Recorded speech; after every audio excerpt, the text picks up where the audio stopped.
Welcome to the MC Universe. We're the Lorehounds, your guides to the multiverse and beyond. I'm David. I'm Jean. And I'm Elysia, and we're here to guide you through this week's total temporal meltdown. We're going to recap and break down the 4th episode of Loki Season 2, sharing Easter eggs and our current theories about what is exactly going on. We'd also love to hear your thoughts about Loki as we discuss the rest of the season.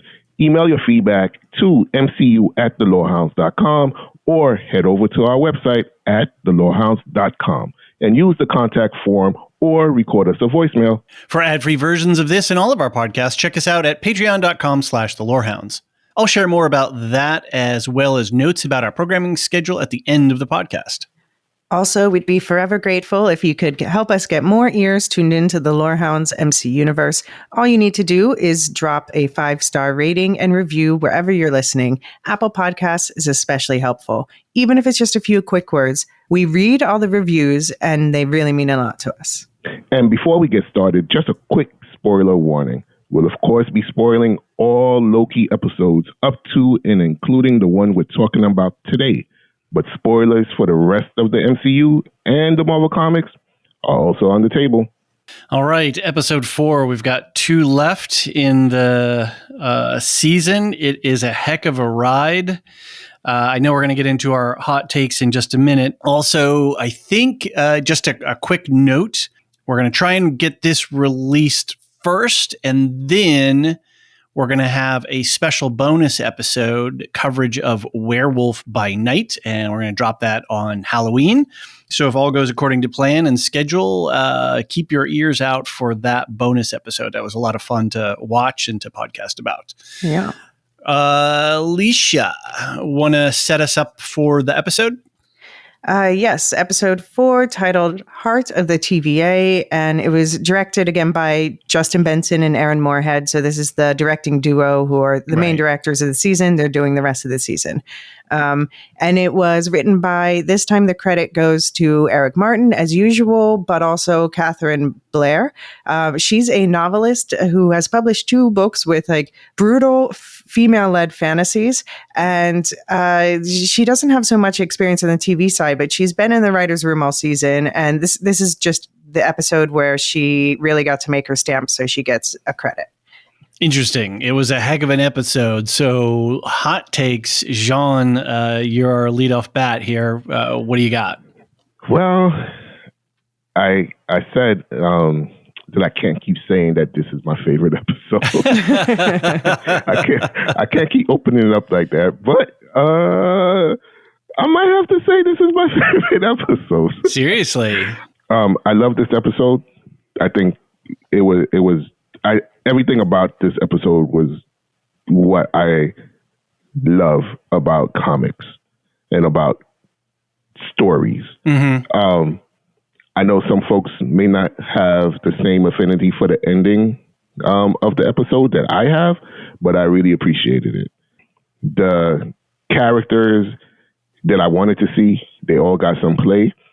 Things got explained. We got reveals that we wanted, that we talked about earlier. And I just really, really, really thought it was a solid episode. I enjoyed everything about it. I just really did. Elysia, how did you, are you in the same boat as Jean?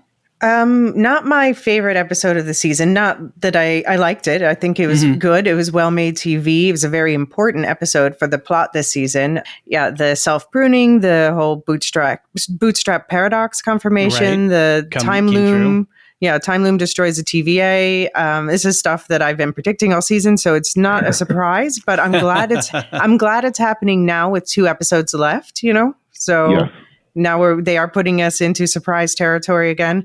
I think the real strength of this episode was all the beautiful, moving, deep conversations. And so I understand why people might have mixed opinions, because not everyone derives the same appreciation from that sort of nuanced emotional writing. But that's really where this episode shined.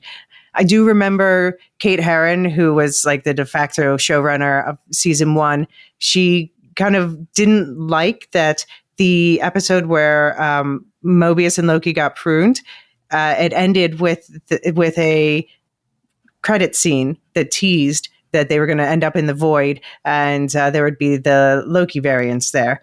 And she didn't like that. So I'm thinking that this was the reason there was no such tease this time. They just left us on a full-off cliffhanger, and I have to wonder what would that tease have been. I have thoughts. So I watched this episode the other night when it came out. It was a long week. I had a lot of IRL work. I watched Werewolf by Night before this, and then while I was waiting for this one to come on air. And I was falling asleep during the episode on my first watch. And I wish I hadn't had that happen because I wanted the episode to have more punch. I went and checked last night and this morning, several other podcasts that are covering this. And there are notable cranks, MCU cranks, who thought this was an amazing episode. People were over the moon or really excited or really enjoyed it. The mid boys seem to, I haven't listened to the whole podcast yet, but they seem to be grooving on it. So I was like, okay, God, what did I miss here in this episode? I was just exhausted the other night when it came on. So I rewatched it this morning. It is so much of a slower paced episode. Yes. Like you said, Elysia, there's so much dialogue and these character moments. There's long leads to where we get into actual action and having things happen. And I don't know that we're used to that as audiences. I think we like a little bit more high calorie count or, empty food, no less nutrition and more zow, wow, bang, let's move it, let's make things pop off the screen. But on my rewatch, this was visually an amazing episode. The camera work, again, is just exceptional. The comedy that was sprinkled through really punctuated the dramatic moments.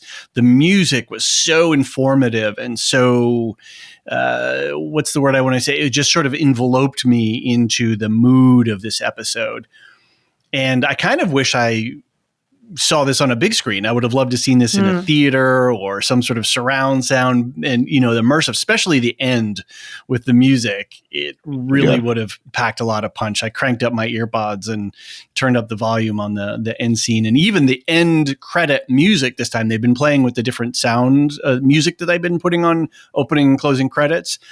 The end credit music's even past the visual montage that we get when they just go into the regular black and white text credits. That whole thing, that music was still in the vibe, in the mood. It was really a well-crafted episode. There's a lot of plot coupon collection going on, a lot of MacGuffin. Oh, we got to get this guy with this device into the right place to be able to flip that switch to do that thing. And sometimes that can take me out of it or kind of be annoying, but I didn't find it in this case. It just created it's a very simple narrative structure in that way, but then they're hanging all this stuff on top of it, like this conversation that Loki and Sylvie have and the stuff that goes on with Mobius in this, even though it's a short scene. So yeah, I don't know. This season is turning out to be something that I was not expecting at all. This whole season is above and beyond my baseline for what we were going into. And I was trying to have a neutral baseline, right? Not letting, the show that shall not be named to infect my opinions. But damn, this is a different kind of show. It still feels MCU, but damn if they're not doing some different stuff to it. It's really interesting. I don't know. Do you guys? Is this going to rank in your top 10, John? Do you think for the end of year? Yes. Yeah. You think it's going to break top 5? Yes. Wow. Okay. I think it'll be in my top 5 too. Yeah, the first season definitely was. Right. I've been thinking about our, end of year stuff, and I've been trying to think about how, starting to reconnect with different shows and see how I feel, how things are connecting. I don't know yet. I mean, they have to land this thing. I'm really interested to see how they're going to land it, but it's probably going to be in my top 10 for sure. There's a lot of other great shows and a lot of other things I'm really high on right now. So I'll see how it shakes out for my list. Coming off the summer fiasco, coming off of that, I really had high expectations for this series. Right. I had high expectations. Right. Even after what I witnessed in the summer, I was so sure that this is going to be a really good show. Mm-hmm. And it is. Yeah. Up until episode 4, right? We're 4 episodes in. I don't know what's going to happen 5 and 6. But right now, there is no way I can say this is not in my top 5 shows of the year. I heard from, I think the Ringer folks got screeners. I think Seppenwall, a few other people. I don't know who they gave screeners to this year. I've heard that screeners were out, and they only gave 1 through 4 to those people, whoever they gave to. And there was a lot of negative comment about, well, it starts off strong and then sort of, mushes down a little bit. And I think this goes back to what we were talking about last week. This show is doing something that I think people are not expecting, that they're not used to. This is pushing in a direction where it's not the usual pablum. It's not the usual comic book fare. This is a different thing. And if people don't understand, and we don't feel like we talked about this last week, we don't feel like we know where the story is going and the overall structure, it's uncomfortable. And the ending of this episode is so freaking uncomfortable. Mm-hmm. Literally black screen silence. What the hell? What the hell did I just watch? What is the show? Where are we going? How consequential is this going to be for the rest of the MCU? If it's not consequential to the other storylines, they can bring it all back and, reposition things, but it needs to have had an effect on other stuff, just like the snap did. Mm-hmm. If the snap, they're just like, oh, the snap, we reversed the snap. It's all cool. Woohoo. No, it had consequences. It drove people into deep depression. There were 5 years. People, it sent people off into other parts of the galaxy. Like, I can't deal with this. I got to go off and do some other stuff. And it broke people.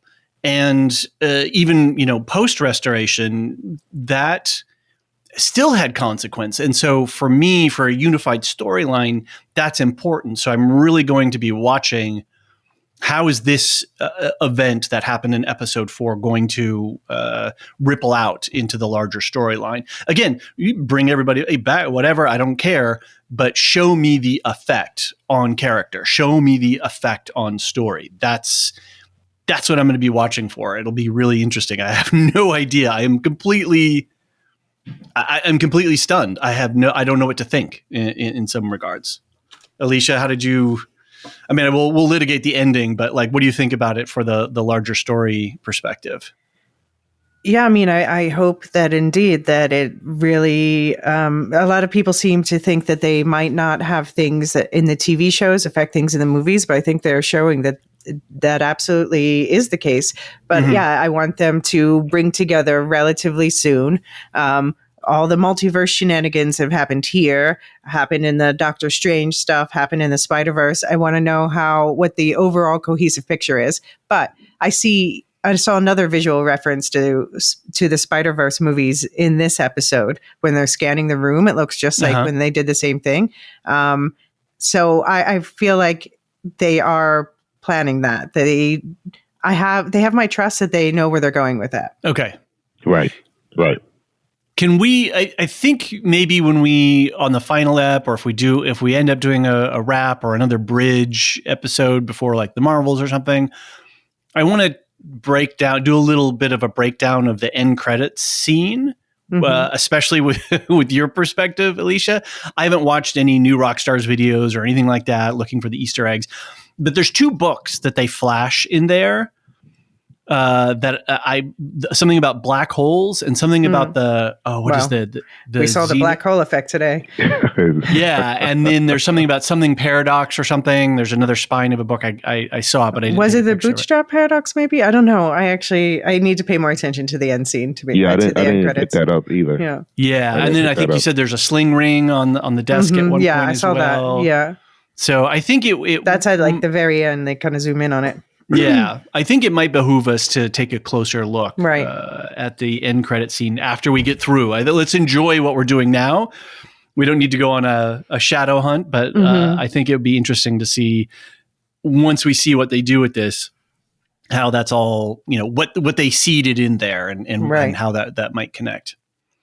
Okay, cool. Well, I think that's it for our hot take. Let's get into the episode breakdown. But first, let's take a quick break. And then when we do, we'll talk about the episode.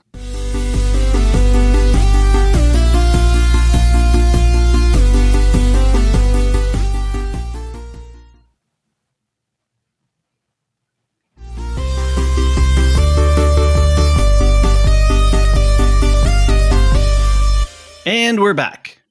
Elysia, thank you again, as always, for the excellent notes. It was fun to see you writing it out this morning in the Google Doc as I was doing my second watch. What do we have, Marker? So why don't you begin to lead us through the episode? Yeah, so going through mostly scene by scene, but lumping some stuff in the middle together. We begin with Protocol 42. So we pick up with the tease that Miss Minutes, Tara Strong, left us with last episode, where she shows Ravonna Renslayer, Gugu, and Bathu Ra a memory from this room at the Citadel at the end of time, showing Ravonna standing at the window with He Who Remains, Jonathan Majors, promising her the end of the world, a utopia at the end of time, for all time, always. In other words, the recording Loki overheard in the TVA boardroom in the past in episode 1. But then Ravonna walks away and Time Kang tells Mistress Minutes that it's time to execute Protocol 42, wipe everyone's memories, including Ravonna's. Back in the current day at the end of time, whatever that means, Miss Minutes was right. Renslayer is very angry, especially when she finds out that she was the freaking commander of the whole army. Miss Minutes points out, maybe we don't need him. Maybe we never did. So this was the answer to the question. It felt inevitable. Right? Like it felt like it was the right piece of information, and it felt like the right setup. I mean, it can be dangerous to do these kinds of setups, but I thought that it was perfectly smooth and flowed nicely, and it is the right kind of motivation that I think would kick Ravonna off. Right. I think inevitable is a good word for this episode. Yeah, this is like a natural culmination for everything that we've been moving towards. It doesn't feel forced or out of joint, out of order. I couldn't help but think, we just watched Revenge of the Sith the other day for our Star Wars Film Festival. And John and I recorded our podcast for it. Protocol 42, Order 66. I don't know. It seems like there's a Spider 42. Is that right. what? Okay. The spider that did Miles. Yeah, because the universe 42 is where we ended into the across the Spider-Verse. Yeah. So 42, the connectivity, they don't do these things by accident, I don't think. And of course, it's famous because of Hitchhiker's Time to the Galaxy, where it's the answer to the question, what is life, the universe, the meaning of life, the universe, and everything. Right. Yeah, absolutely. Yeah. Absolutely. Which is a great book, and apparently it was slated for a remake. I saw it on some lists, and I thought it might be coming out in 2023, but I'm not sure where it is or what's happened to it. But yet another one. I still think the original BBC televised adaptation of it was the best one, but maybe that's just nostalgia. So it's right. I mean, it's one I think that they haven't nailed it the way that they could yet. So I'd be up for a new one. Yeah, I'd like to check it out. So this little mini 3D model that they were in, it was sort of a little, 3D printed thing. I thought that was really interesting. And to see Ravonna's face behind them in the window sort of mirroring, that was really interesting perspective. Again, the camera work and the shot setup on this is really exceptional. That was a really, really interesting point of view. And the look of horror and disgust that she had on her face as she's watching that. Right. It said so much. I give credit to the actors because they are knocking it out of the park this season. They really are. I don't have any complaints about any performance that I've seen thus far in the season. Everyone who gets a line, everyone who gets screen time, facial expressions, body language, the delivery of lines, just excellent. Just really excellent. And anger that she had, I felt. The disappointment that she had, I felt. The disgust. The disgust that she had, I felt. Yeah.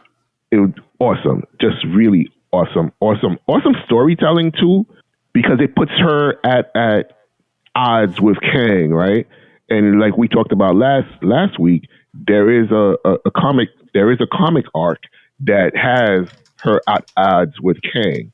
And they didn't do it in that way, but they still made it relatable. They still made it something understandable to her, the TV version of Ravonna. And that's what you want to see. If you're not going to do a direct comic to screen adaptation, you have to make them, the person that we're watching has to have some sort of reason for being the way that they are.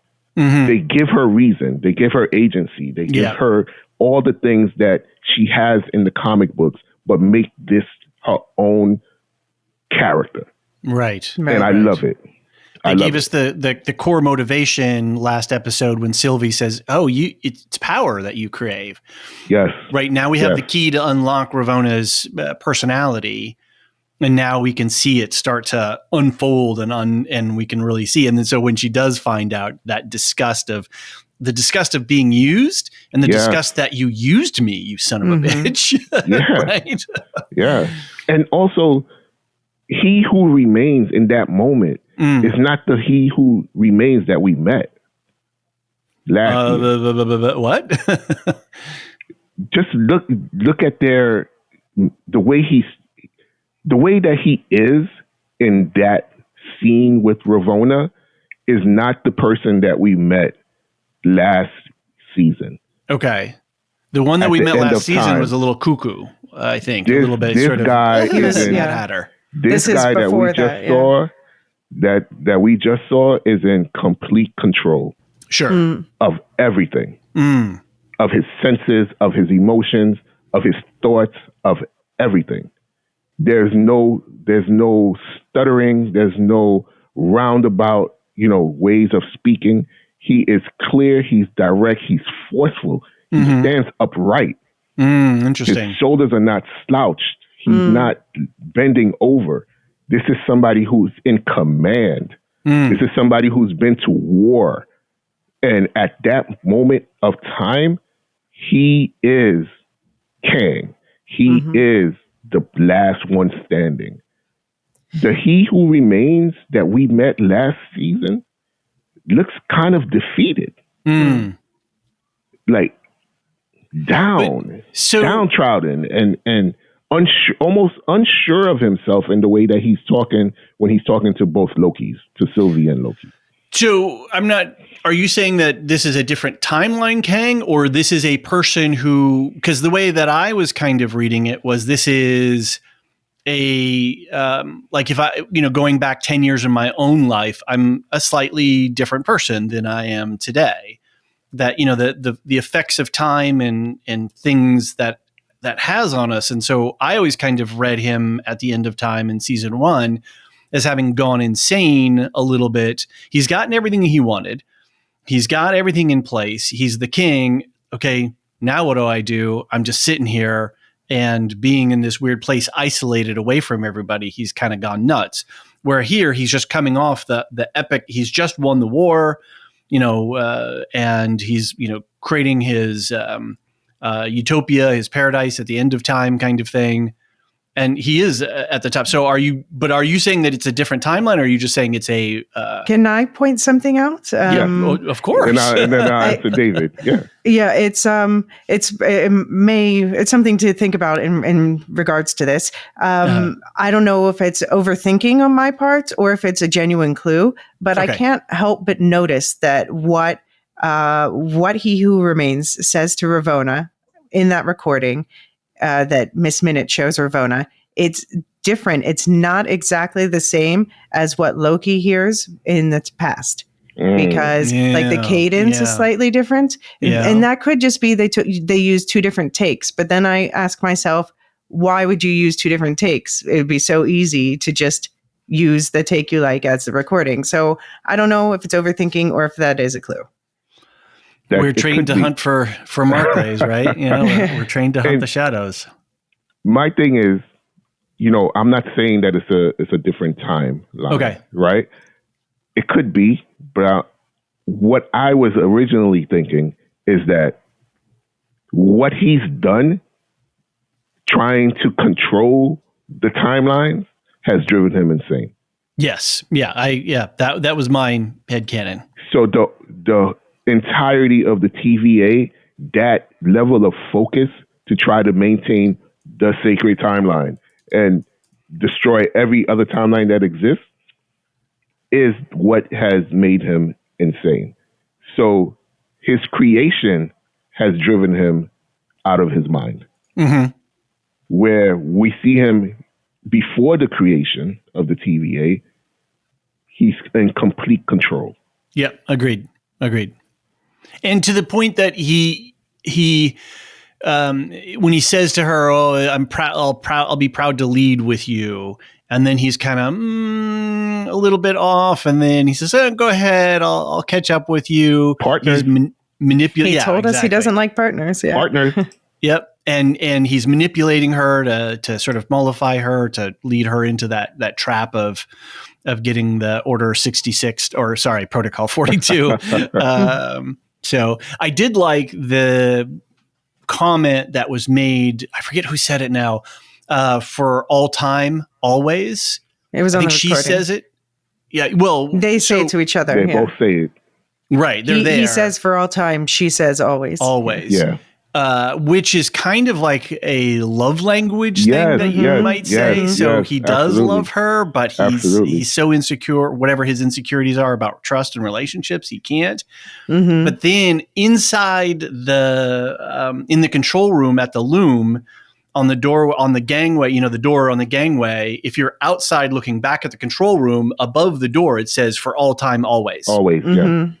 So it's like a really nice, it's like, there's some connective tissue in the like when they setups. said that line, I immediately thought of them being together as in the comics, So it was just like, but then it was like, nah, that's not what's going on here. It's not what's going on here. But I think he loves her. I think he does love her. He just can't get over his whatever the psychology that he has about relationships. Right. I notice he says to her, "You are quite a marvel." And last episode, we had Victor Timely's temporal marvels. So they seem to be slipping it in there anyway they can. The marvels. Yeah, exactly. Yep.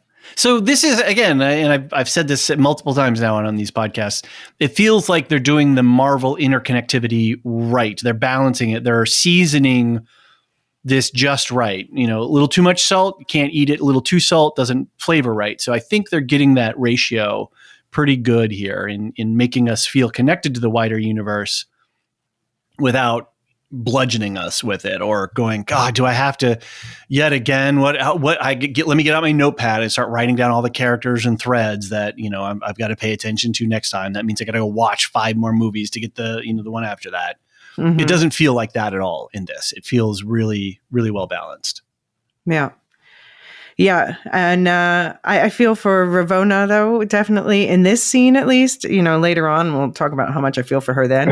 But, she realizes, she's like, wait, so he wiped my memory and I've just been doing his secretary work to keep him in power here the whole frickin' time. The whole time. Isn't that just like always. A man? Yeah. The whole time. Well, I'm saying it like that, but it's just like a cat. I'm making fun of it. We'll say it. Yeah. So it's a really great plot. It's great drama, right? It's a really great dramatic tension between these big characters. So yep, good stuff.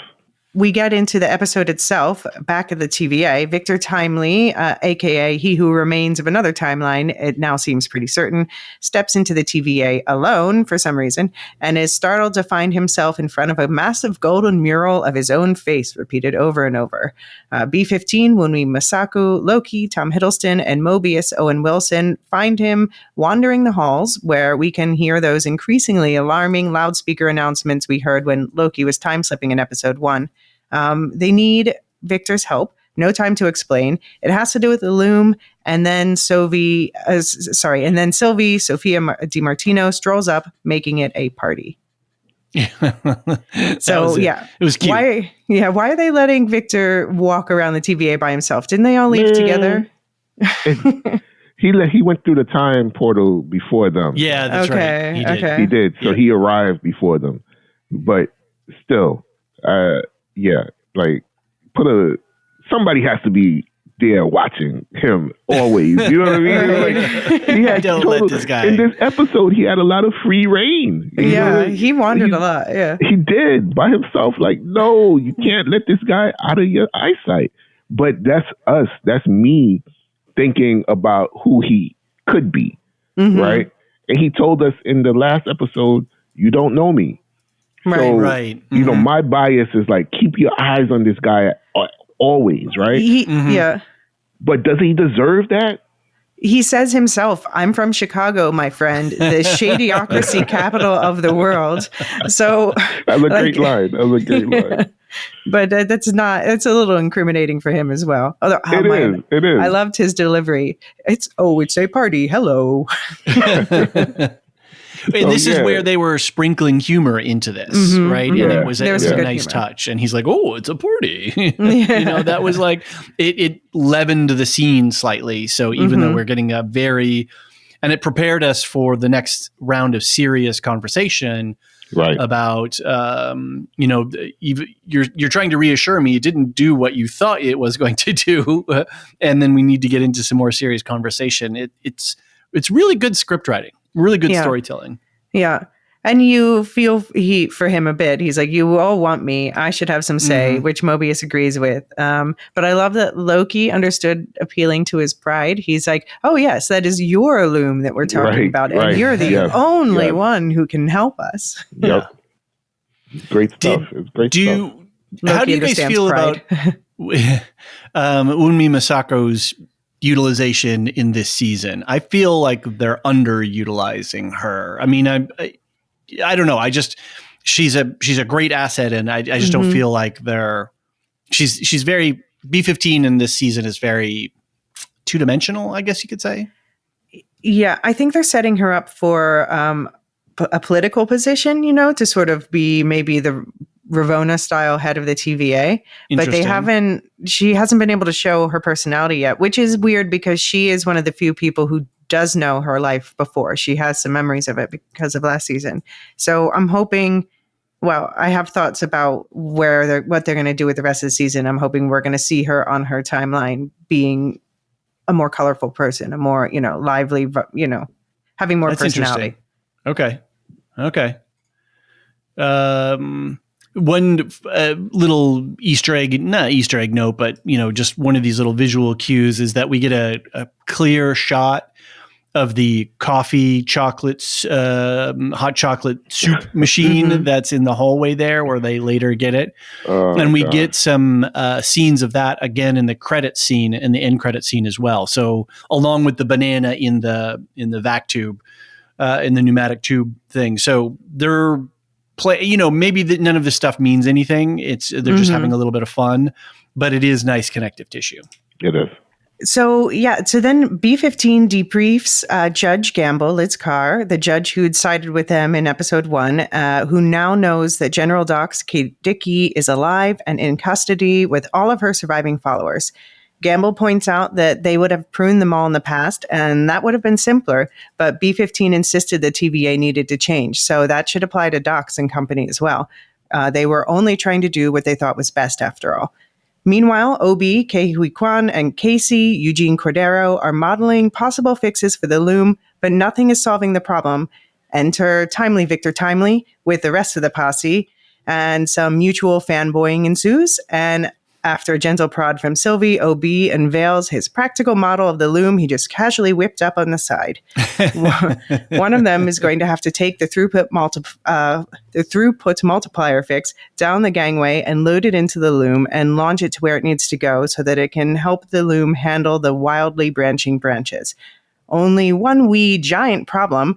The temporal radiation has gotten worse than when Mobius did this, so whoever it is going to have to walk really fast. Did you see Ouroboros is everywhere, Jean? Yes. That's why I just said, man. Yeah, that's right. It's everywhere in this one. Everywhere. It's everywhere I look. Oh my gosh. And you know what? I'm happy for it. Because, because it confirms what we've been seeing, right? What we've been saying about this entire season. Right. It's a snake eating its tail. Right. Right. This entire season. Like, who comes before? Is it Victor Timely? Is it Obi? You know what I mean? Is it who wrote the book? It just there's no beginning and there's no end. It's constant circular action going on, and I appreciate it. I like it, but yeah, and I like that I'm. You should watch Dark on Netflix. Yeah, have you seen Dark? I think I might have watched like episode. The German one about with a kind of a in the nuclear forest reactor or something like that. Mm-hmm. Yeah. Yeah, I didn't watch about the whole time thing. travel. Okay. Yeah, I didn't watch. So you got to be into time travel stuff to do it. But man, it is a rewarding. It gets show. more and more and more complex as it goes. All right, so I'll put that on my list. It's so good. And then they sank 1898, 1890. What was that? 1899. Yeah. That No, was I loved terrible. that one. You did? Oh, Yeah. oh man. I'm still save 1899. Still posting Oh it. my gosh.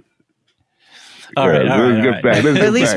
At least we got Tom back for Wheel of Time, just saying. Right. Fair enough. So yeah, I really like seeing Ouroboros everywhere. Mm. Down to the signing each other's books. I thought that was even more. Yeah, I thought it was really cute. great. I love that. I love that not to scale sign underneath the loom when they roll it out. I was like, what the hell? I didn't get a second go to pay. Humor. Again, the humor is just nicely played out. And Ke Kwan is so disarming and charming in his delivery of his lines and his OB-ness of it. It's a perfect role for him. And I have to wonder when he had time to build that model, considering he couldn't help them look at the temp pad last week. But he's just like, I only could do one layer of paint. But yeah, they confirmed one of the bootstrap paradoxes. So we have Victor Timely wrote. Right. Victor Timely wrote this manual, but OB wrote the manual, but they both base it off each other. So it's just like that again. They called it the Ouroboros. But it's a bootstrap paradox. Right. So yeah, who begot who? Chicken or egg kind of thing, right? Chicken or egg. Yeah, that's perfect. It was the egg, but yeah. Cool. I love when just his casual OB delivery. It was created when someone killed He Who Remains and ruined my life. And Sylvie just looks proud even when she ruined his life.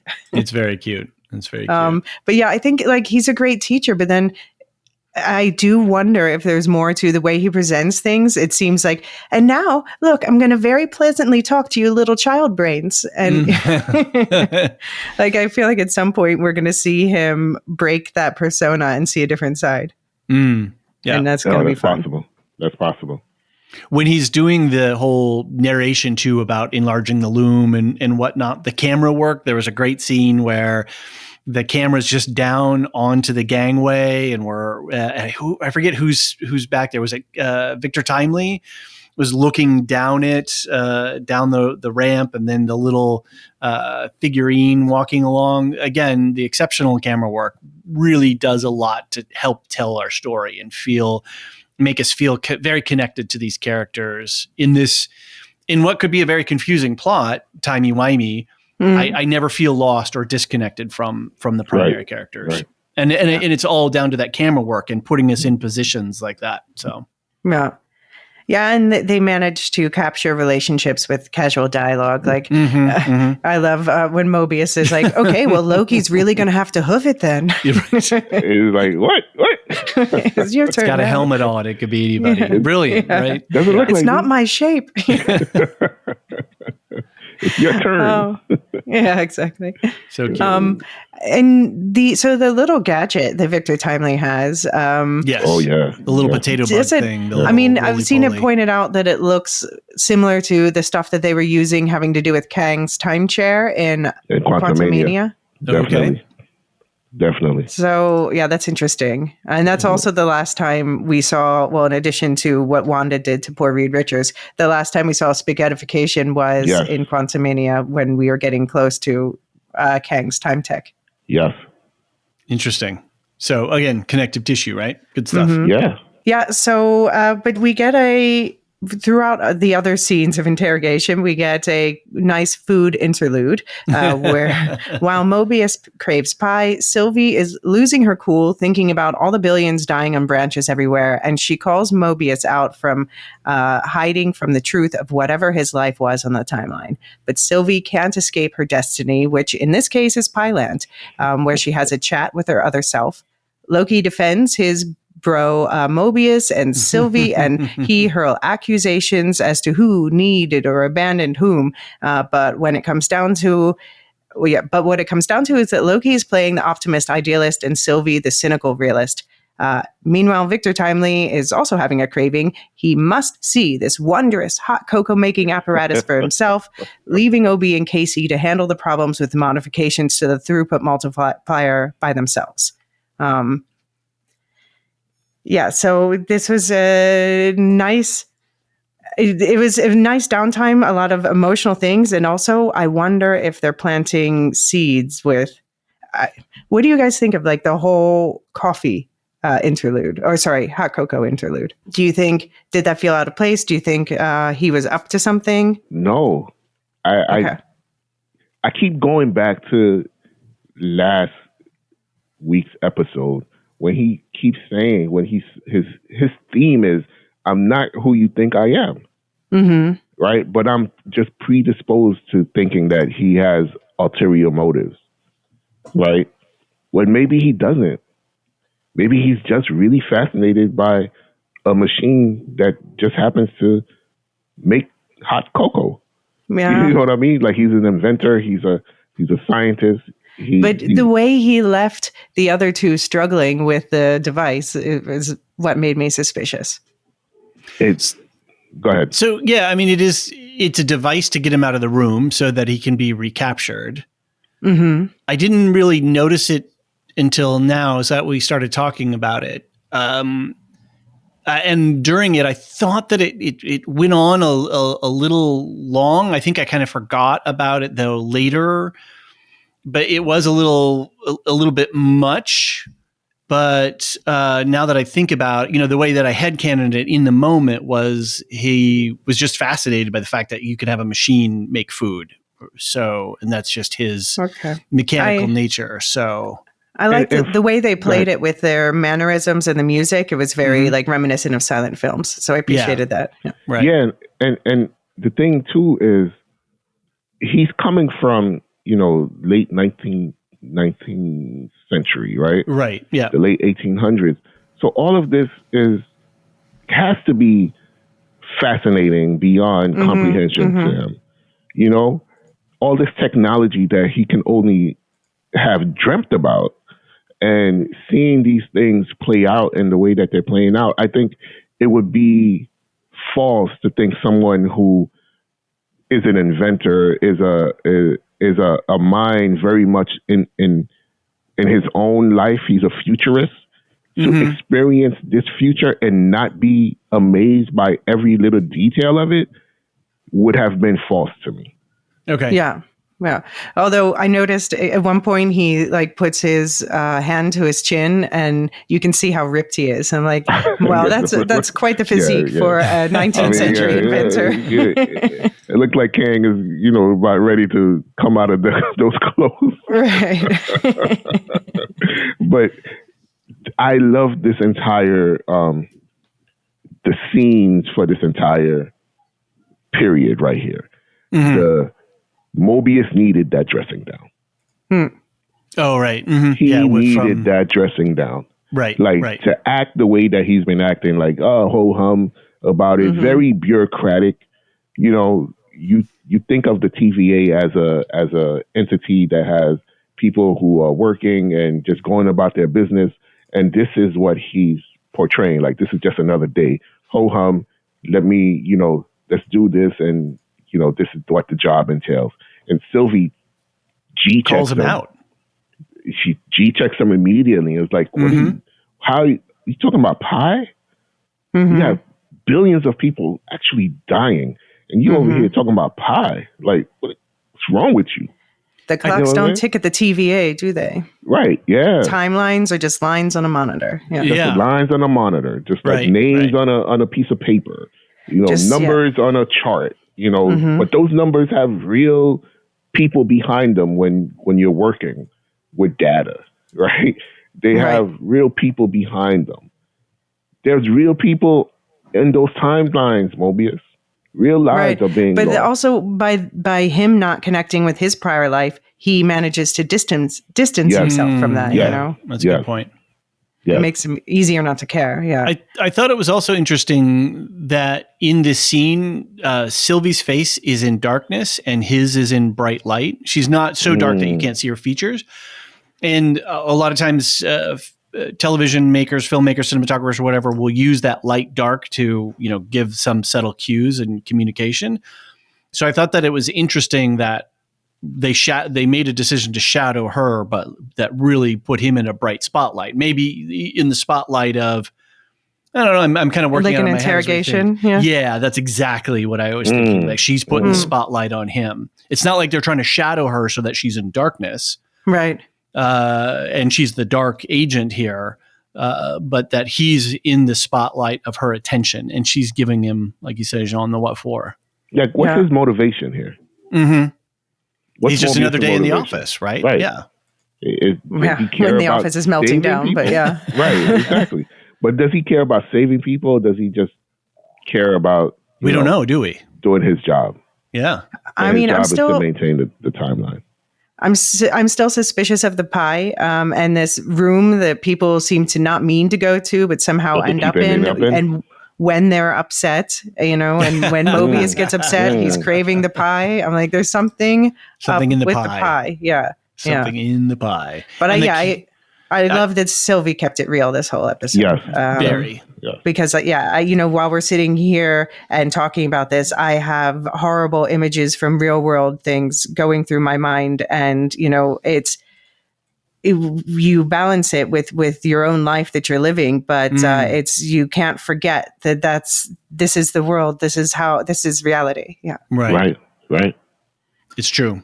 For me, this conversation was the real heart of the episode, the heart of the TVA, this conversation about, tearing it down is easy, building hope is hard. Well, that's a lot of hope you've got to do. So it was the human heart in conflict with itself here, having Loki and Sylvie debate this central issue.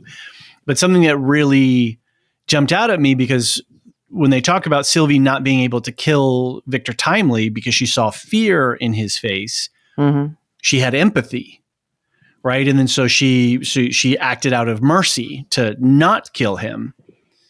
And we'll see how this plays out later. But there was another conversation from another storyline that really jumped out at me. And I'll read a little line here. People should know what this. Most people who are listening to this podcast will know what this is. I have not much hope that Gollum can be cured before he dies, but there is a chance of it, and he is bound up with the fate of the ring. My heart tells me that he has some part to play yet, for good or ill, before the end, and when that end comes, the pity of Bilbo may rule the fate of many. Ooh, sorry, I got a little zap there. Yours not least.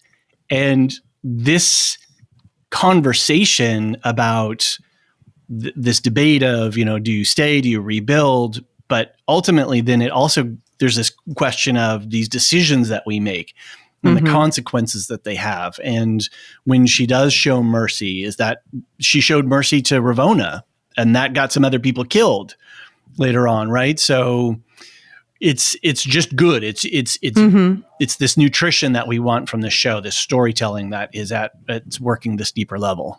Yeah. Yeah, and all the conversation, the back and forth about it would be easier to burn this place down and start from scratch. Annihilating is easy. Trying to fix what's broken is hard. Hope is hard. And that's a lot of hoping, Loki. I see they're both making points. They're both making good points. You know, We're gods. As we tend to do with ourselves, right? Mm-hmm. Having this is a conversation that people have with themselves. Yeah. Like, what should I do? You know, in Judeo-Christian, parlance, the devil on my left shoulder, the angels on my right shoulder. You know, who do I listen to? So it's playing out with these two characters who are the same person, right? Essentially, but they're not the same person. And how do you affect change? Sorry, did I step on you? No. Go. I was just going to say that. And how do you affect change when the change that you are facing is this ginormous machine, this nation, or in our modern times, nation states and non-state actors, all of this sort of coming together. How do you, as one person, have hope to make a change to fix things? But then there's this whole other question of okay, well, we set up, we watch them, we protect them, we give people free will, but not really. What's that about? This conversation was really mind blowing because they debate it. They really, there's no answers, but they don't pull back from asking a whole bunch of really deep questions. And I love that because when she said we're playing God. Right. Mm-hmm. And he said, "We are gods." He's like, wait a minute, hold up here, back up here.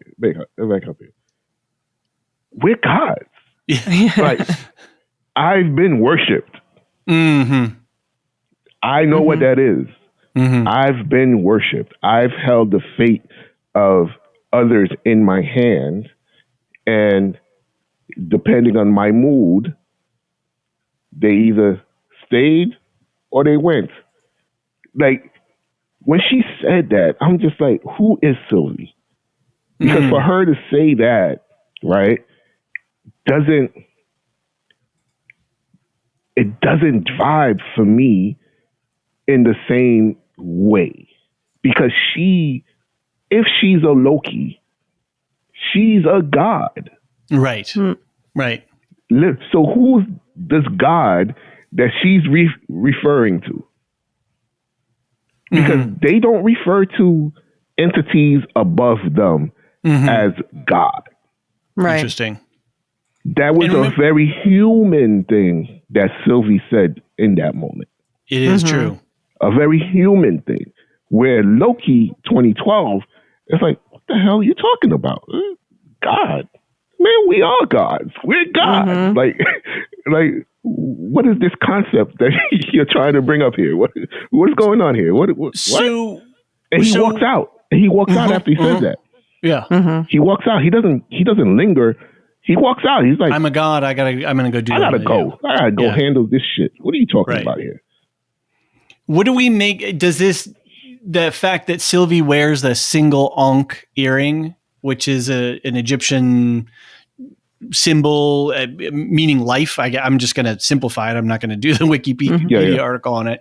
But then what does that mean? What is that little piece of jewelry telling us about her relative to these conversations that we're having in the pie shop here?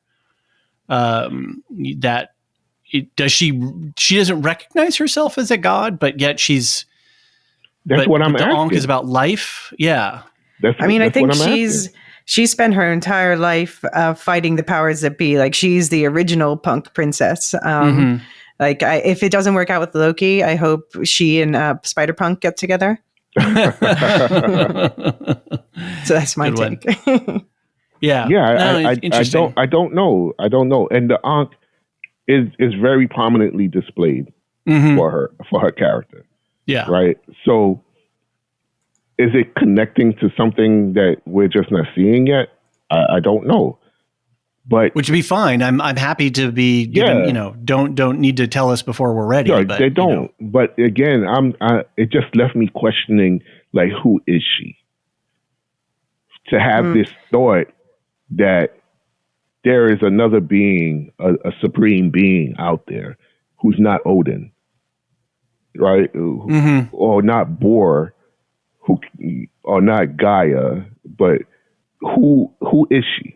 Who is she? Because an Asgardian Loki would not say that. They just wouldn't. So it gives me more questions about Sylvie than I had going into the season.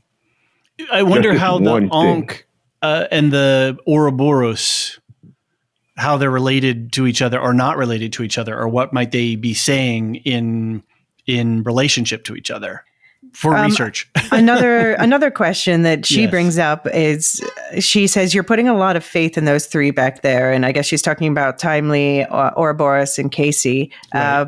But I've noticed it's brought up on these here interwebs that those three back there, three of them, that's interesting, that we have a trio. Maybe there's theories that they could be related to the timekeepers, the statues that we see in the future, et cetera, et cetera. So I'm wondering if we'll see that trio back together in the future, post whatever happened at the end of this episode. Good call. Yep. Threes are Ouroboros. Yeah. This Minutes. He Who Remains. Obi. Where's Verona? Right. Obi. Yeah. This Minutes. Who? All right. Yeah. That's a good question. Well, to take us out of this scene, the camera work, exceptional, as the camera pans out of the pie room at a low angle, and Loki follows the camera and then passes the camera, and then Sylvie does at the same time, while we just sort of get this, the wall of pie that's there. It's really exceptional.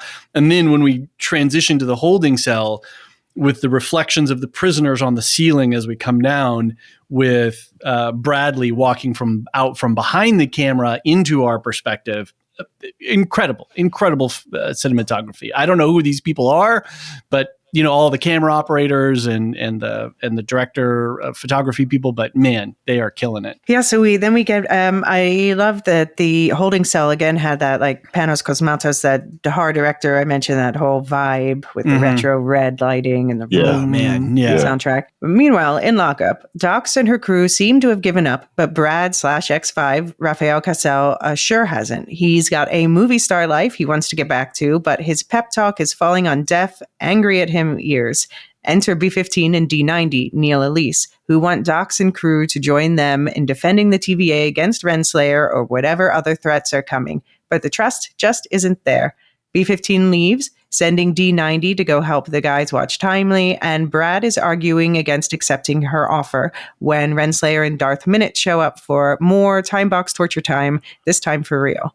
Well, first Ravonna offers them the chance to be her army against B-15 and the rest in exchange for their life on the timeline back.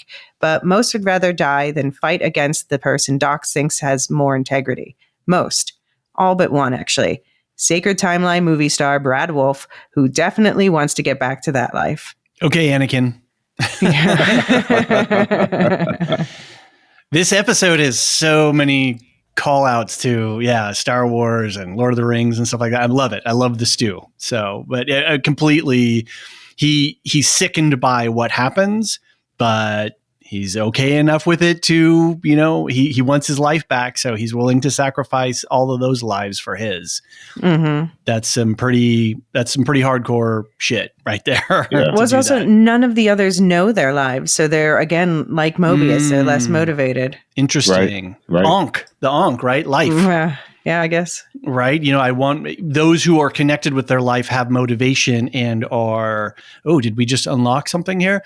They're motivated in a way and connected in a way where if they don't have it, then they're just sort of going through the motions. And we see all the prisoners just listless, sitting, passive and inactive. These are soldiers. These were Minutemen who are, used to taking action and being at the tip of the spear. And in here, they're just completely passive. Yeah. So interesting. Yeah. And we also get, we have the guilt that Doc seems to have, where Brad says to her, "Don't you think you've earned your life?" And she screams, "No." She's like, she really feels she's not worthy for some reason. So I don't know if we might maybe we'll see her again and get some more answers about what her past is, what their relationship is, and what the whole deal is with Dox. Dickey was amazing in this scene. And when she delivers that line about now I'm really seeing the big picture. She was so good in this. I'm really glad they picked her. Again, the casting has been exceptional, and the connectivity, to all of that, to her anger. No, I didn't, I didn't. And then, when she calls him Bradley, Yeah. what was their relationship? What was that deal? I know. I hope there's still an answer. Did you notice he was doing his douchey standing again Totally. this time, clipping his hands through the collar so that his arms are up and you can see the scars? Yeah. Yeah. And they still haven't given us any clues to how he got that scar, which is fine. If we don't, I think it's okay. Right. It's just, it's flavor. It's background.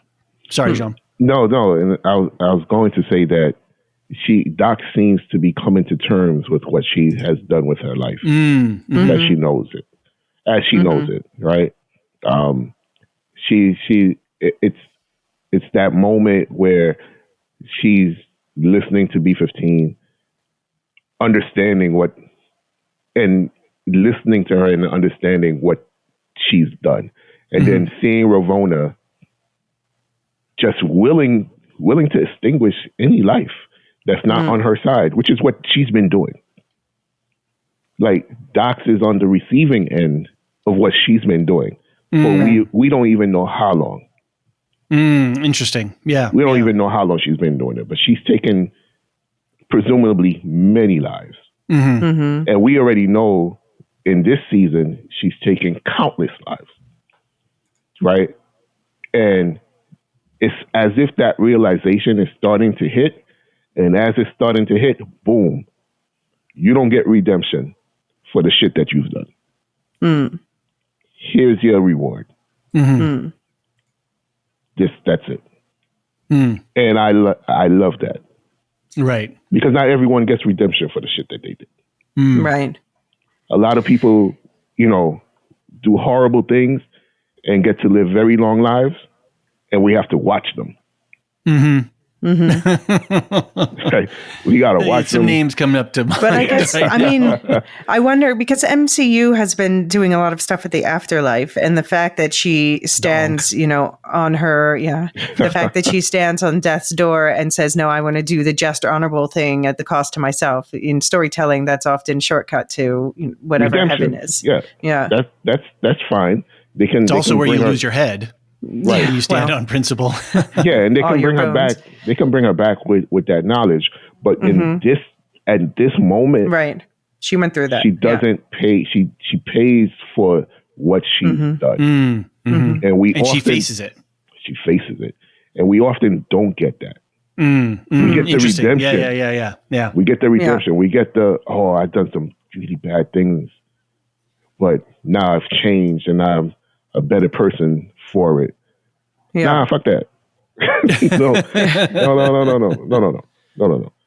Just in this season alone, you've pruned billions, trillions of lives. Yeah, right. There has to be a consequence for that.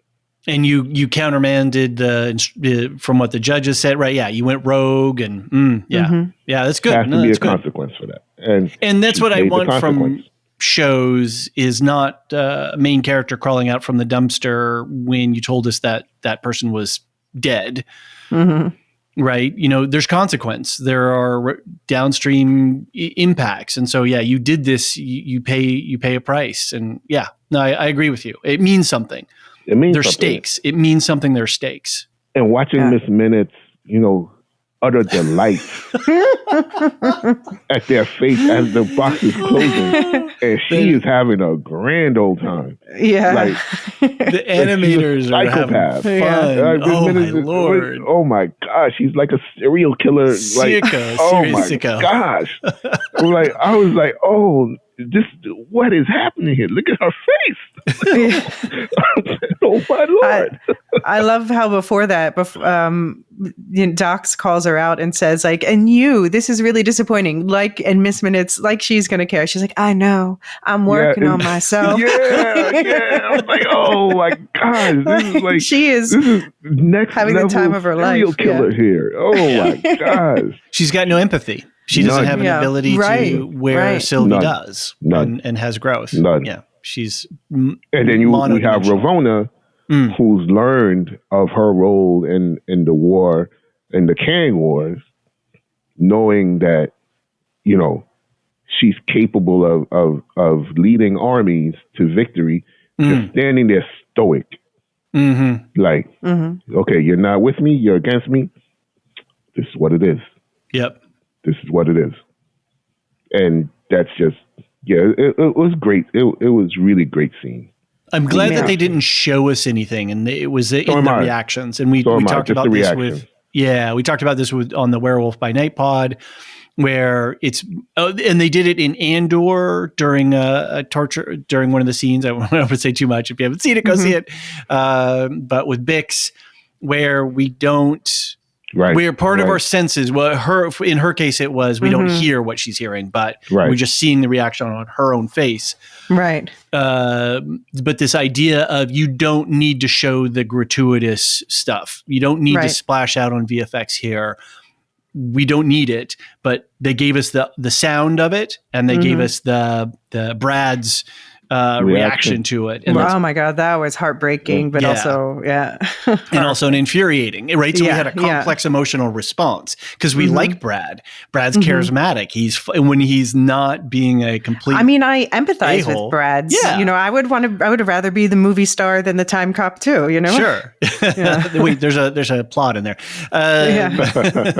But yeah, so when a show can generate complex emotions where you're having 2-3 emotional responses in the same moment to the same scene, that's good shit.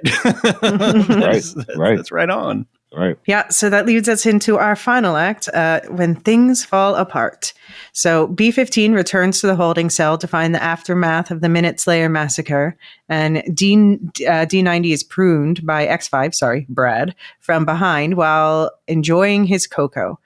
Brad brings Timely to Team Minute Slayer, and Vicky pretends to be happy they're alive, but they are done with his bullshit. They threaten him with timebox murder unless he tells them where to find his device, and he promises they'll like his answer. The Lokis get separated by an elevator door, which Sylvie manages to pry open just in time to see the Loki self-pruning from episode 1 play out, and we find out who was on the other side of that phone call. It was OB.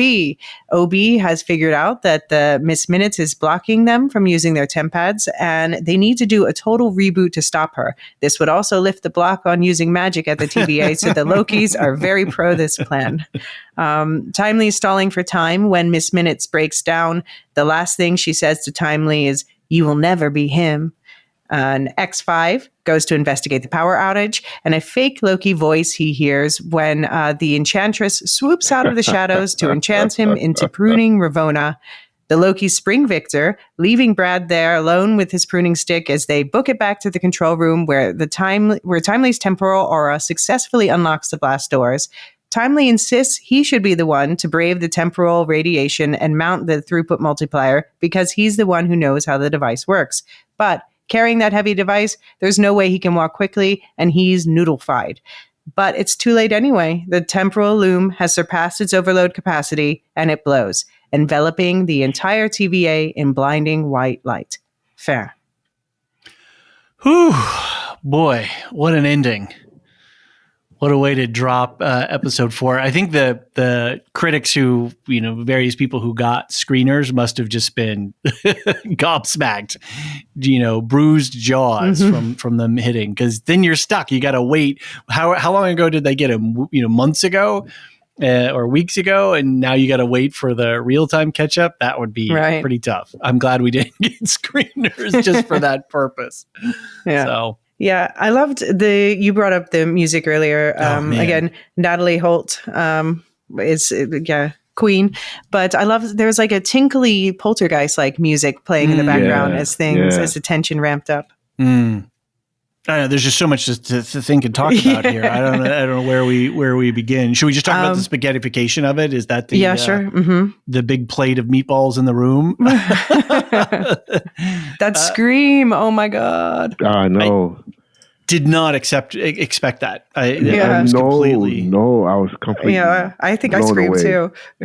I was blown away because in that moment, I'm like, when he's saying he has to be the one, I'm like, okay, he's plotting something, right? And then I caught myself. I'm like, nah, he's not plotting. And it's not Kang. It's not him. But I'm like, yeah, he's plotting something. He's plotting. He has to be.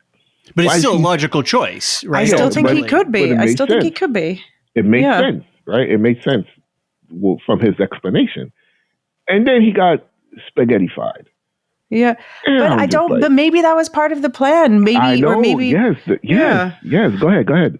No, I just, maybe, I don't know if it, because I still think he was planted, I think, on that timeline as like a baby, maybe for this to be this failsafe. And I think that at least he might not be the he who remains, but I think the he who remains, this is part of his plan. Mm. So, okay, yeah. Well, they're doing a good job of hiding the plan because I have no idea where we go and get out from underneath this. I think it's a reboot. Yeah. Well, I wonder. Yeah. So I think, okay. So in the trailers, we've seen like that. There's that shot of a jet ski sales venue. And there are. I missed that. Yeah. And there are things that suggest that maybe we're going to see them on their own timelines. Like, I don't know if these are new variants of them or if somehow like they got sent there when this blow up happens. But I think there's going to be like a putting the team back together thing happening next episode. So the loom is collecting and feeding timelines, but the loom itself is not time. I posited last episode that maybe it's just all BS. That what is time without the loom? Well, it's manipulating time, so yeah, Exactly. time still exists without it. Yeah, right. So did this detonate? Did this destroy the TVA, and then by implication, the ability to protect from all the Kangs going to Kang War? Time should just be returned to a natural state now, right? It's an unmown lawn, right? It's just going to grow. It's going to be a field, and things are going to grow. Whatever they're going to grow is how it goes. Yeah, I think so. Yeah. I mean, that's a natural state of things in our world. Yeah. Yeah. Right. So like it's returning everything to its natural state, like Elysia. Exactly. Mm-hmm. Yeah. Yeah. Yeah, I loved just the Miss Minutes animation, the whole I want like a GIF or clip of that whole her breaking down sequence. That was so cool to see the animation regressing and yeah. Yeah, it was awesome. And then the transition, so as she de-reses, then what's behind her are the he who remains triumvirate, the three faces of he who remains. It was a beautifully set up shot. And then there was a little floppy disk. There was the little sort of ASCII art clock face. It was so good. Sorry, Jean, you were and that's what he sees as she says, "You will never be him." Boom! Right. I didn't think we would get to hear what she was going to say. Yeah, me neither. But that was so good. Yeah. And he's looking at what he will never become. Yeah. Right. Yeah. And he doesn't become that because he's spaghettified. Right. So, really quick too, just back onto his spaghettification, the way that they set that up when he comes into the control room and they're like, stick your head in this thing. And is it safe? Yeah. And Loki says, yeah, it's safe. So they set us up. They trigger us so that when he does spaghetti, it pops even harder because we were just told that everything was safe. So yeah, again, excellent storytelling. Sorry, I just keep going back to the ending. I got one more point on that. Great. Is that when he gets, this is another behind the curtain kind of thing. When he does get spaghettified, there's no way those people in the control room could see him because the door is down below. It's in defilade. Is that what it is? I think where you can't see behind a hill or something like that. Right. So there's no way that they could see him, that happened to him. There's no way that they would have just seen him like, a third of the way out on the gangplank running for the machine. Right. He didn't make it that far. Right. He didn't even make it out the door. He made it, just to the threshold of the door before they popped. So it's interesting because we do need their reactions, and they hide this fact in plain sight. And they go right into the drama of it so that we don't think about the fact that they can't actually see what happened to him. There's no way that they can see him being spaghettified. But it kind of doesn't matter because what we need is for them to feel the shock and the horror. Yeah. Exactly. Yeah. So again, good job at going, God, how are we going to solve this problem? Because we've set up this whole 2-level room. They're like, nah, forget about it. Just go straight into the drama and nobody's going to notice that little detail. So again, kudos to the to the production design here, to the shooting of this. All right. So enough nerdy on my part on those things. No, that's great stuff, man. A question for you guys. So do you think we had D90 and Ravonna prunes? Once Ravonna was pruned, it was like, okay, they're not like done with her. Okay, so sorry, I gotta go back on this. The twinning, sure. They twinned D90's getting pruned with Loki's getting pruned. So when Loki gets pruned, we're set up for the shot. We get that close up of the scream of the face and then the effect. So again, nicely done there to prime us. And then D90 had his moment, right? We were talking about what was going to happen to D90. There it was. He gets pruned so that Victor can be captured. So anyway, all right, now I'll shut up. No, I won't really, but just wondering if we're going to be back at the Void next episode. And maybe it's too much to hope that we see some Loki variants there. Maybe an alligator. I don't know. I don't think we're going back to the Void. I think, because that's where Ravonna was sent when she was pruned. And I guess, D90's with her. Whether he'll be friend or foe to her is an interesting question. Yeah, but that was the prunings before everything went to shit. Yeah, but the Citadel at the end of time still exists. That wasn't destroyed.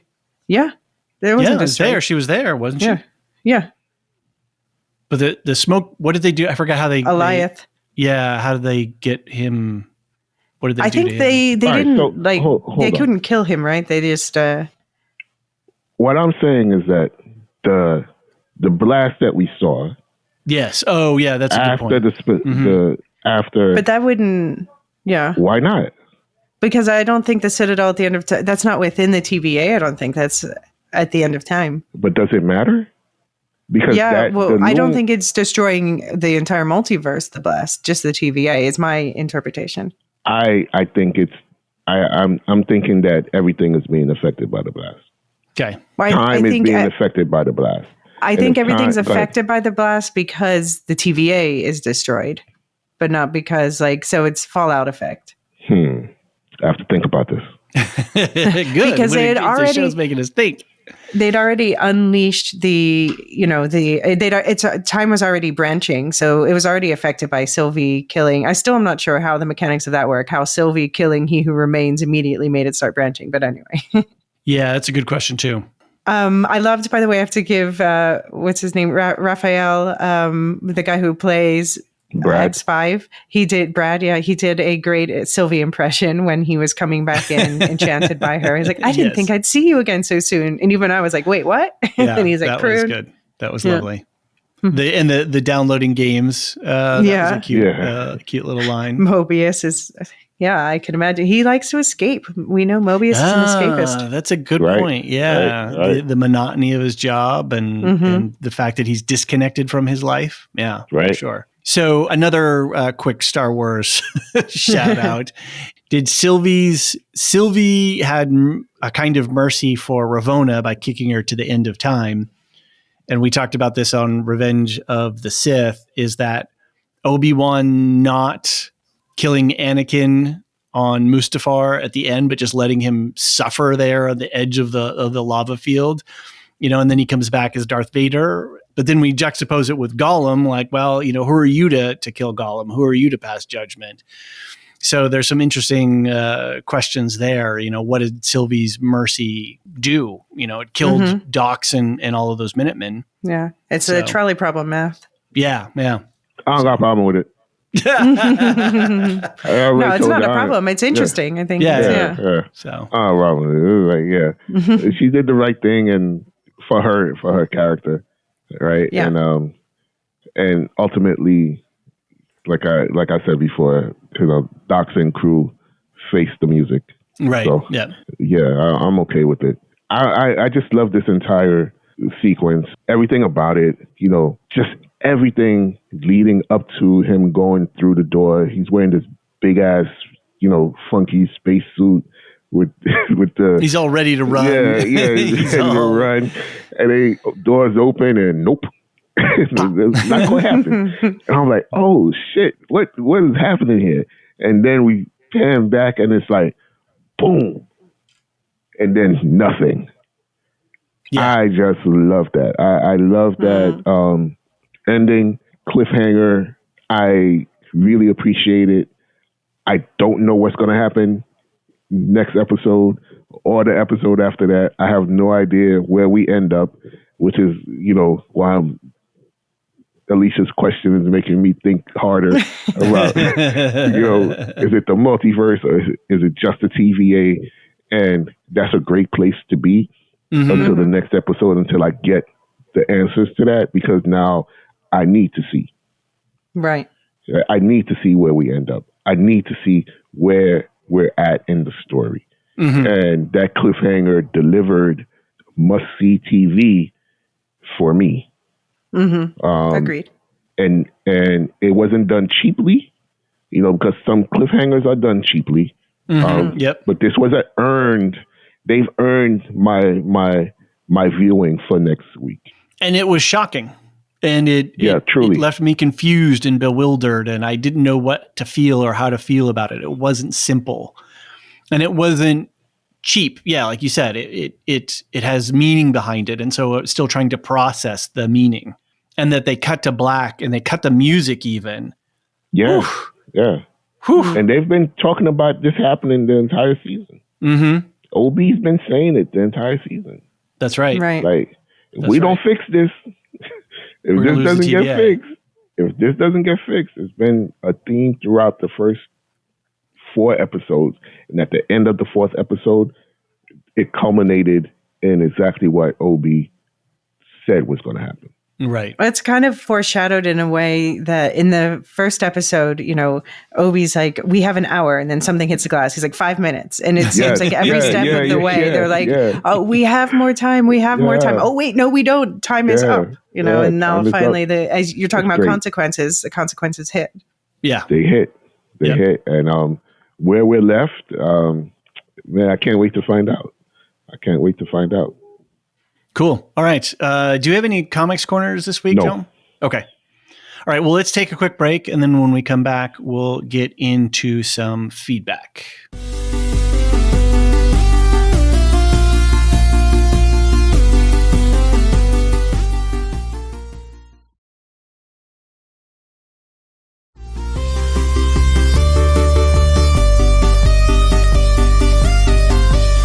Okay. And we're back. We've got some feedback then if we've got no comics corner. Again, reminder, you can send feedback to mcu@thelorehounds.com, or you can head over to our website, thelorehounds.com, and go to the contact page. And there's a form you can fill out. That'll send us an email. And there's also a voicemail feature. Just click on the button and, allow the microphone thing in your computer. If it's got a microphone, you can just record an audio, and that'll come right to us and we can drop it in. And we have a Discord. We've got an MCU channel. I was posting some screenshots today of the pie motif there. I love the repeating pattern of the pie. And I saw a cute one of those posters that they had, temperamental temp pad. Don't delay, repair it today. So, folks are having a good time in the channel for Loki over on our Discord. All of those links are in the show notes below. But we have 2 feedbacks, I believe. We've got Marilyn and Abby, our usual reporters. So thanks for both of you for writing in. Team Loki lovers. I love it. I love their emails, both of them. All right. Well, let's get into it here. We've got Marilyn. Hi, Jean, Elysia, and David. This one was quirky. Loved it. And the Scott Joplin rag. Is this referring to? Yeah, this is written after episode 3. The Scott Joplin rag version of the MCU opening theme definitely set the tone. I also enjoyed the background music for the Victor Timely show and the zany Keystone Cops vibe throughout the chase scenes. Yeah, I think we talked about this last time that they got the vibe right, and it was a fun bottled episode in time like that. So yeah, perfect job. So Miss Minutes could definitely put Mrs. Davis in her place. Thrown down here. I still have not watched Miss Davis. I know I'm very bad. What? Yeah, I know. It's one of my big misses. I don't even know if I'm going to get a chance to see it. Maybe over the It might be break. in my top 10 for the year. I don't know. At least it gets an honorable mention. Okay. For sure. All right. If I got some time when I go on holiday, I'm going to try. Oh, you haven't watched it yet either? No. Well, I have a category for my own ranking system, and that's sort of big misses. So, that's definitely on that list at least. Continuing, these tropes of self-creative, iterative learning AR are really chilling. Can't wait for the episode where you smooth out the tangles of this particular web and clarify some of the things I think I heard. Well, now I want to know what you think you heard, Ryan. Please tell us. Terrific episode 3 breakdown pod. As always, you touched on some of my questions and raised a few more. I found myself distracted by Timely's speech pattern, but it didn't throw me out altogether. I think the curve here is that most people had a very similar reaction to this, in the larger majority where people were like, they noticed it, but it didn't throw them out. Is that, I don't know, you're going to say something. But this episode was much better. And I think because he was being more himself this episode. Yeah. It definitely did not bother me. And I was used to it, right? It wasn't that sort of shock. You weren't so bothered by, Jean, you were making some excellent points about I wasn't bothered that at all. Yeah. That there was a good reason why he would present himself a certain way in public in 1893. Yeah, for sure. I also assumed that it was something the character was putting on, probably in order to seem less threatening. There we go. Particularly to the bullies and the robber barons. I'll be interested to see if, in fact, it's something that the character is putting on. No, I think we see it. It's consistent in his character. That's threatening to white people, particularly to the bullies and robber barons, which is the point that I. Right. Right, because he's trying to be non-threatening.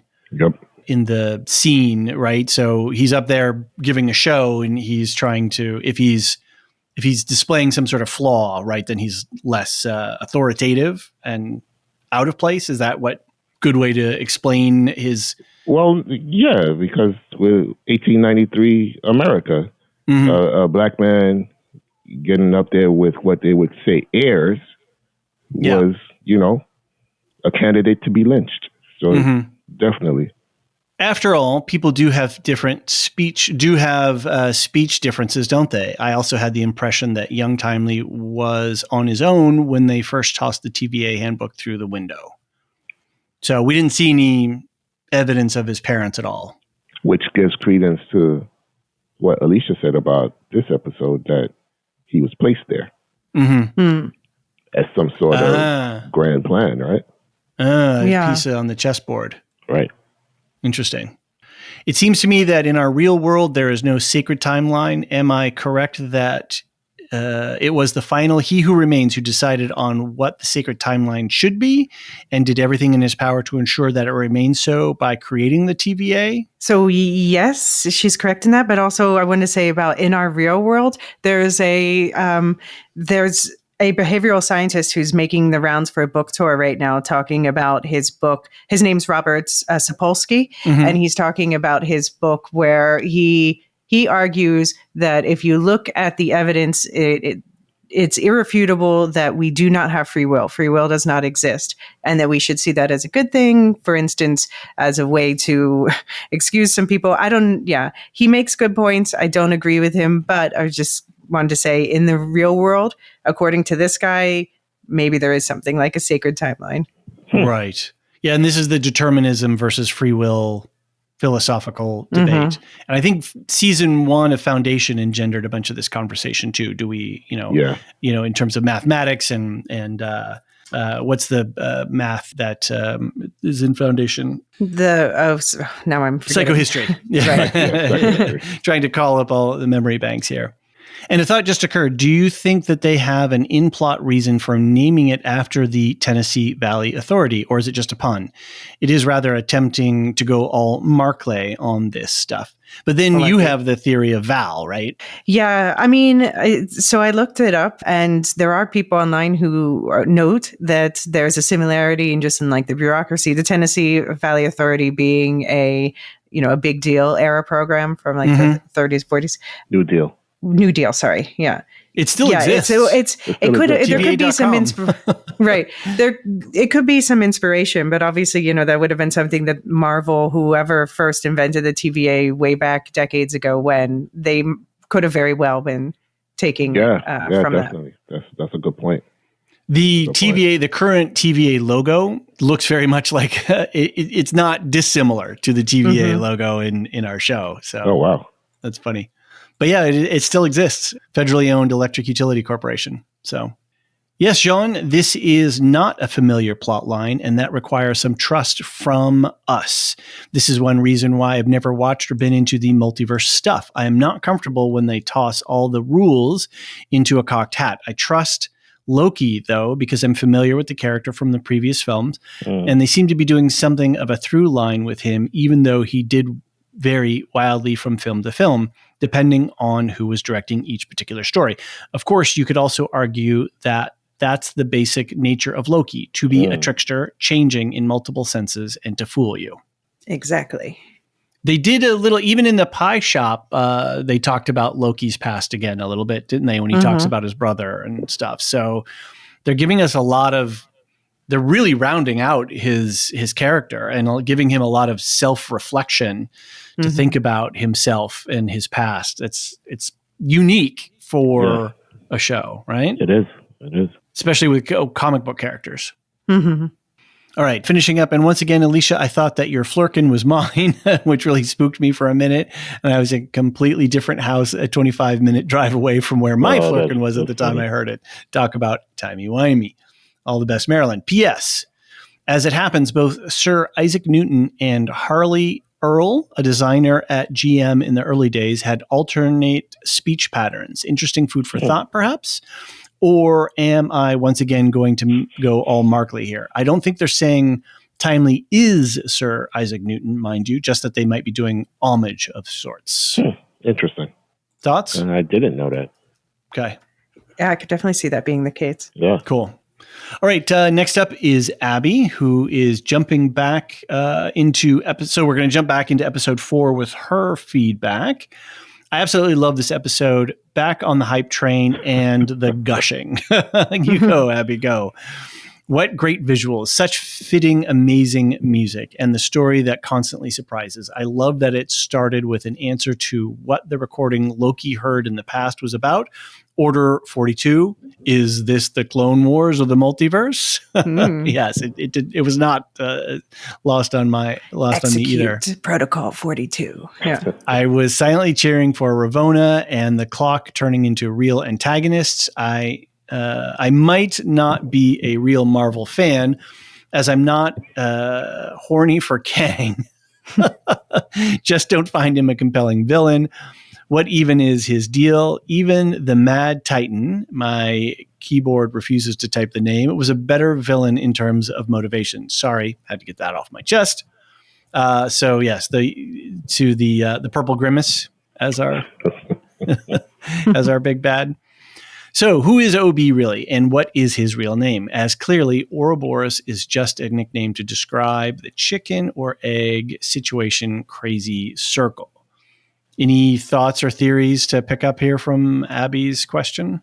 I mean, I think Mobius is not Mobius's real name, so it could be he has Mobius, Mobius, MMM. Yeah, it's got to be. I don't know. What do you think, Sean? I think who do you think OB is now at this point? I genuinely don't know. Okay. Yeah, do you still hope he's a villain? Yes. I mean, yeah, that's where they could go, right? I think one of you said it earlier that we could end up looking point of views with all of these different characters and their natural timelines. Just like they show Ravonna having a different role in the Kang Wars, I have a feeling that so did Obi. Was he the equipment mastermind or what have you? The guy who was supplying the army with all the and bag of tricks that they need. Did something to his memory to keep him from ever being able to challenge him. Right. Yeah. That would be interesting. That he who remains found OB, and then that OB was able to devise whatever weaponry and equipment that allowed that Kang to beat all the other armies. Right, but he did something to him. Yeah, for so sure. that he couldn't replicate it, which is why we have the OB that seems to be perpetually confused, but not confused. Interesting. All right, continuing. Sylvie decided to join them, and oh my gosh, Mobius really needed to hear that dressing down. Indeed. Enough with the stress eating to avoid the glaring problems. Every character in the show has to face the music at one point or another. But I'm allowing myself a swoon moment about the pie land conversation. Great Loki line. He sure has grown so much. Quote unquote, trying to fix what's broken is hard. Hope is hard, in that voice. Tom Hiddleston could read the phone book or a grocery list and it would just sound hot. Fangirl moment. You're not wrong. I noticed a number of times too in watching Hiddleston's physical performance in this when he's running around and the whole self-pruning thing. The way he runs into a hall and stops, he does this sort of slide and then comes upright, or he squares his shoulders up, when he's about to face something. He is a really physical actor with this Loki character, and he really has pays off. Yeah. Miss Minutes is a sadistic little creep. True. I think we disagree. The system reboot and consequent erasure was satisfying. Loki and Sylvie got to collaborate as I was hoping for. So it turns out I was right. Loki was the one who pruned himself. Here's your box of cereal and your internet points. And Sylvie's reaction was funny. In the end, Vicky did a good job. And Vicky is the actress? Victor. Oh, Vicky. God, I was like, what? Did a good job, and I'm gladly saying goodbye to that character. Was the whole TVA and everyone in it just swallowed by a black hole? ? What an ending. Quickly on the black hole thing, in the end credit sequence, there is a book that is prominently displayed. It says Black Hole on it. It's like a popular science fiction book about black holes. So interesting. Well, yeah, and OB said in episode 1 that spaghettification happens when you get, past the event horizon of a black hole. So to be clear, when Hawking said this, what he meant was not like what we saw on camera, but what he meant is you get squeezed down to like this thin long spaghetti. But anyway, this looks much cooler. Okay. Not exploded into a booze. This is rule of cool here, right? Yeah. Abby continues, I'm not a fan of cliffhangers, but this worked. It's amazingly good to not know where the story goes from here. Do the Lorehounds have any theories? ? Well, I think we kind of talked a little bit, right, where we could just end up with everybody in their own timelines, and then there's got to be some additional causal element that brings everybody back together or wakes them up. I mean, that's one possibility. I don't know. I'm reluctant to theorize almost. What about you guys? Yeah, I'm not sure where we end up. I just know that everything is gone. Is it one timeline that we return to? Do we all go to the end of time? Where Alios was last season. Do we all go to Chronopolis, or where do we end up? Do we all go to each person's individual timeline? Is that the reboot that we're doing, that people get their lives back? I don't know. Yeah. Any theories, Elysia? I mean, so I think we're going to be seeing people on their own timelines in addition. And I think we will see the void with the people who were pruned.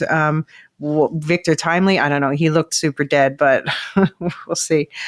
But the question is, if the people are on their timelines, are these other variants, or are they like these people somehow sent there? And regardless, either way, who remembers enough to go and start like collecting them back for a team up?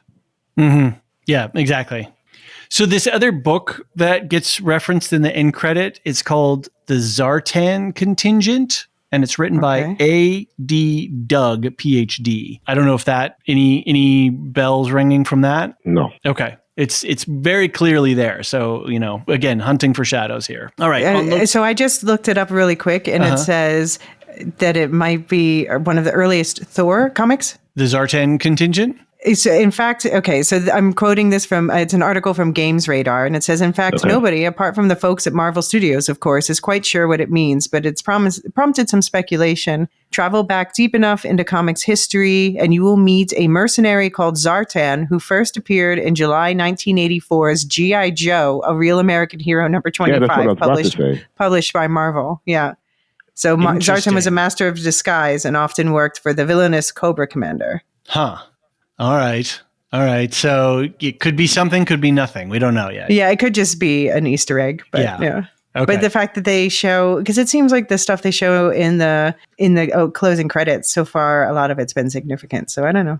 Yeah, and the ending credit seems to be very linear too in terms of following the sequence of the show so far. So like the things that are at the end of the credits, there are certain things that we haven't seen yet, whereas stuff at the beginning is stuff that each episode we're seeing little bits, if that sort of makes sense. Anyway, yeah. And there's also from the Thor comics way back in the 1963, there's the Zartans with an X. Yeah, they were the enemies. Like an alien race or something like that, right? Yeah. I think they were also created by the space gods, the Celestials. Okay. Ooh, please bring the Eternals back in. Right. That's what I was just thinking. And I was like, wait a minute. Yeah. So I don't know. That's a good get. Because I didn't see it. I didn't notice it in the end credits. Because I was just awash in other things. So now I'm going to do a little digging into seeing. It's very short. It's near the end. It's around 45 in this episode, about 45 minutes, 10 seconds in or so, somewhere right around in there. So, and it's when Ke Huy Quan's name comes up on the list of actors. Okay. All right. Abby finishes off on Loki being killed again. Well, nothing new. We got used to it and not even worried that they'll be back in some form or another. Can't wait for the next episode. Thanks for reading my lengthy tomes as ever, your faithful listener, Abby. Thank you, Abby, for always writing in. This one popped into my inbox like the moment the episode was over, practically. Right? Or maybe it was the next morning. It was one of my first emails. She was writing it on the train ride back from work. Okay. Wow, that's awesome. Well, thank you, Abby. Thank you, Marilyn, for it's a lot more fun when we get some feedback. So I think I think people are watching this. We're getting good downloads, but it doesn't feel like it's a feedback generating show. I think people are just going for the ride. I think people's heads are spinning. Yeah. I think people are waiting for it to end to be able to really talk about it. Okay. Mm-hmm. And I do think that I know some people are waiting for it to all come out to binge it, which is, I guess, the usual thing. And it makes maybe more sense with this show than with others. But you're missing out on the fun week-to-week speculation. Well, you got all these pods here waiting for you when you're ready. I respect the binge, though. I respect the binge. Yeah. Yeah, for a show like this, especially with a timey-wimey thing, it could be kind of fun to... And there's only 6 episodes. Right. Okay, well, that wraps it up for this episode. Let's quickly talk about some of what we've got coming up. For the Lorehounds, really quickly, we've got a bunch of stuff. We got a little backlog in our editing, but we've got a lot in the can. We still have the creator one shot is coming out. We recorded Revenge of the Sith for Star Wars Film Festival. We've got a Silmarillion stories in the can. So all of those, plus a second breakfast. So all of those should be, I don't know when they're going to be coming out, but they're going to be coming out. So, stand by. Another thing is that Properly Howard movie reviews, they finished up their season of what was about a dozen films, all covering remakes. And so they're on a little hiatus. However, we've got a crossover pod covering Severance. So Anthony and Steve are covering Severance season 1 episode. First 2 episodes for that podcast are out. And then they're going to cover all of season 1. And then the moment season 2 starts, we're fingers crossed it's going to be early in 2024. That's the word that we have. We don't have a specific date yet. All 4 of us, John, myself, Anthony, and Steve, we're going to be covering week-to-week episodes of Severance.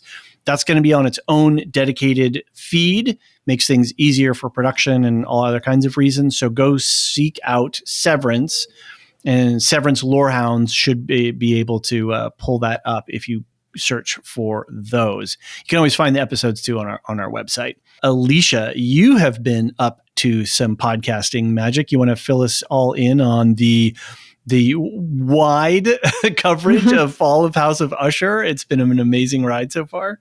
So in addition to, you already mentioned that there's going to be the Werewolf by Night coming out on this feed soon. Yep. Yeah, we've been doing some cross-pod Fall of the House of Usher Poe coverage. So there's the crossover episode that I did with Maester Anthony on the Electric Boogaloo, and you can find the condensed version of that in the Woolshift Dust feed. We also did Fall of the House of Usher episode with John and I here in this feed. Yeah, my favorite, the one that my little baby I put work into, is in the book club, full audio drama version of the Fall of the House of Usher and the Raven with the help from Deadeye Jedi Bob. And yeah, in addition to that, there should be, probably by the time this comes out, in the Woolshift Dust feed, my sister and I did the full breakdown where we talk about all we talk about our childhood watching horror movies, but we also talk about all the different Poe stories and how they were woven together for that. And then in that feed coming soon, there's going to be resuming the Dune coverage next with the Dune novel.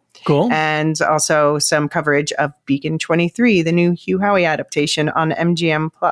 Exciting. And Abby and I have our first episode in the can together for the book club where we break down the book Beacon 23. Yeah, I'm excited so that's for coming that. out beginning of November. You've been busy and will continue to be busy. Yeah, I'm excited for that Beacon 23. Elysia. Yeah, good. Yeah. Jean, you teased on Werewolf by Night some DC related. Yeah, we're gonna get into some DC potting in 24. So be on the lookout for those announcements. Sounds good. Excellent. All right. Last thing that we want to do is just shout out to our Patreon lore masters: Samartian Cyrus, Mark H, Michael G, Michelle E, David W, Brian P, Nick W, SC, Peter OH, Bettina W, Adam S, Nancy M, Lavinia T, Duve71, Brian 8063, Frederick H, Sarah L, Gareth C, Eric F, Matthew M, Sarah M, DJ Miwa, Andra B, Kwang Yu, Laura G, Deadeye Jedi Bob, Nathan T, Alex V, Aaron T, Sub-Zero, and Adrian. Thank you all so very much for your subscriptions. Keeps the lights on here and helps us out with a lot of different things. If you're interested in becoming a patron, as little as $3 a month, you can subscribe. We have annual memberships. You get a 10% discount, and you could get the whole year for just around $33 US. So that would go to support all of us and all the work that we do. So consider it. And if that works for you, great. If not, no worries at all. You know, we've got the public feed for you. We've got you here. All right, guys, 2 more episodes to go. Excited. I can't wait. Kind of. I've got a lot of anticipation. So thanks again for covering the show and both of all of your hard work. We'll see you next week. Take care. See you soon. The Lorehounds podcast is produced and published by The Lorehounds. You can send questions and feedback and voicemails at thelorehounds.com/contact. Get early and ad-free access to all Lorehounds podcasts at patreon.com/thelorehounds. Any opinions stated are ours personally and do not reflect the opinion of or belong to any employers or other entities.